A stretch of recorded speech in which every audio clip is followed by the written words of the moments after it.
Hello and welcome, this is Synoptic and I'm doing commentary on an interclan match between me and Desufed, both of TLG. The map is Syrian Ridge, large cache, large units.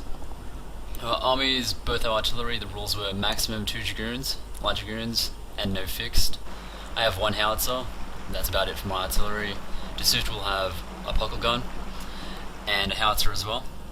I know a lot of people don't really like Puckle guns, but we're going to see some damage, some pretty heavy damage from this Puckle later on. The main tactics involved in this video will be the refused flank and mass cav assault. And I know there are a lot of different types of mass cav assaults, but this one will be a certain condensed style, and it'll be more of a sweeping force. And it's going to be very, very damaging. We'll see that soon enough. So with the refused flank, all you really have to do, in theory, is to force your opponent to attack from one side. So you hole up and put up a very strong defense on one flank, and put on a more vulnerable yet stronger force on the other side, so they don't really want to attack the main body.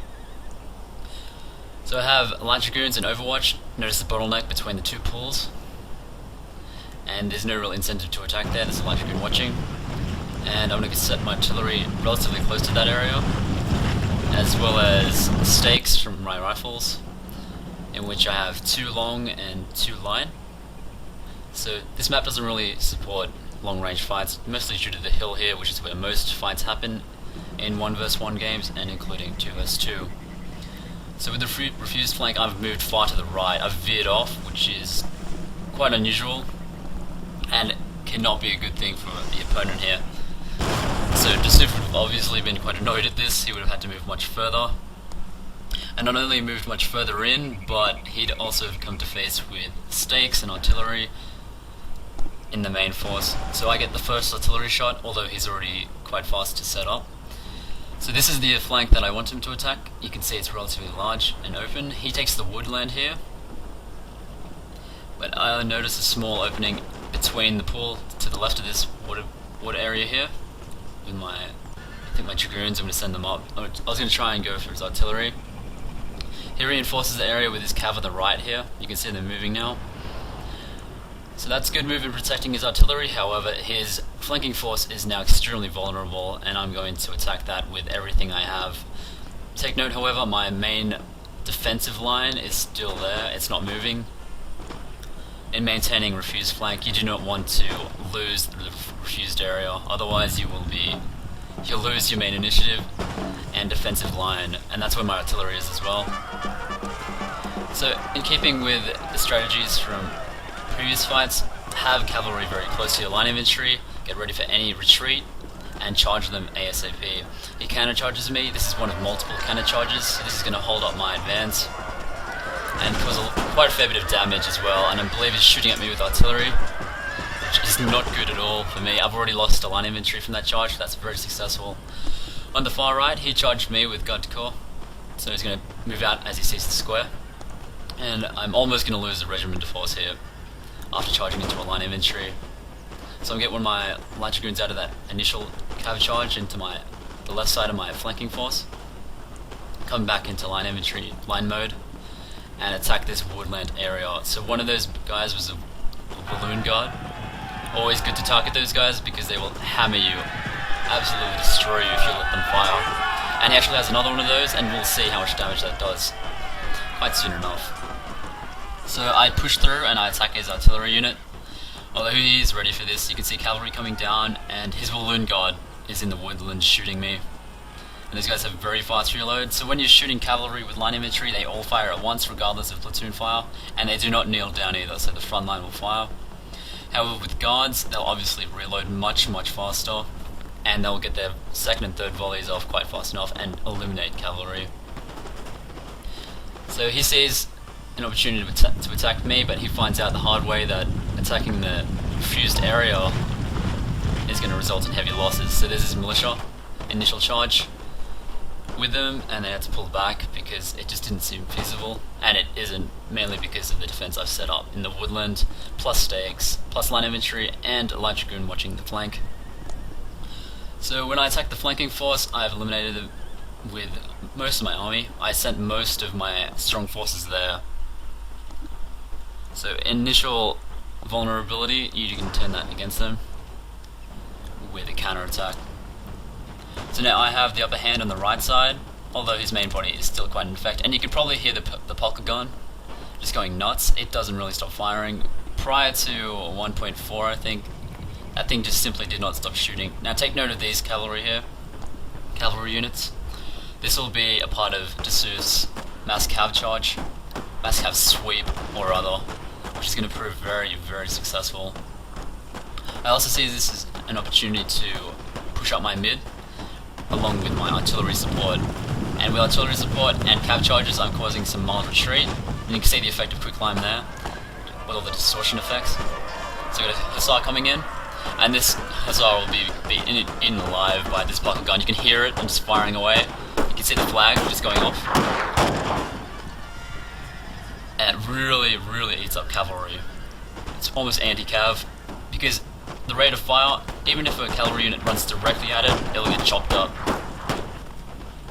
So there goes that hussar just like that. However, I pushed up with my right body, which caused another retreat of Desufed's left, which caused some isolation. So instead of pulling this unit out, he's going to just do the best he can and enter melee. However, this is 3 versus 1, and I believe it'll rout just like that, yeah. So the isolation tactics and pushing the right, I was able to cause retreat and then isolate some units and attack. Now the large Dragoon on the left, that was the one watching my refused flank. So now that there are no more cavalry units in that general area, they're all in the background there, so I'm able to cause some attacks. Although I fear that is what provoked the upcoming cav charge, so now he notices a cav assault and he's going to counter it with his own cav.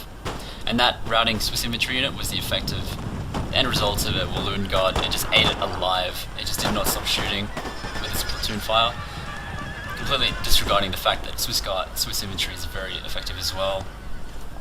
So here comes the mass cav. Firstly, it's going to destroy my cavalry units. I have a Gard de corps and a light Dragoon who got stuck in a square. So this is my left now, and that's a couple of units into relatively thin line. And the amount of men being knocked over, when they're knocked over they can't fight back. So I'm going to try and get into square, fail, he already moves out of the way. Most good players will not stay in a square or any general area. You're always best to keep moving them. And that's the hard thing about taking cavalry down, so you have to keep anticipating the next area of attack. Although Desufed is very, very quick, you can see him is moving again, so he strikes one area, moves to the next area. So he's routed to a line infantry, a light infantry, and now this is another line infantry unit. So he just swung down the middle. He's in the middle area now, so he's already destroyed most of my left. The only thing protecting my artillery are stakes and militia. So that causes a retreat on my left, noticing how much damage this has caused. This is absolutely crazy, particularly in the end game. So very rarely do people keep cavalry for the end game, and is very effective, as you can see. Most people will tend to use cavalry as an opener, which can be make or break. If you fail your cavalry assault at the start, you will be screwed almost all the time. It'll be very hard to come back if you have no cavalry. So here's my green lines. You can see the allocation of multiple units. Again, he's moving out of the way, although at this point they've already wreaked enough havoc, and encountering that many units, they will of course lose some men of their own. And now there's not much left, so they will rout not too far from now.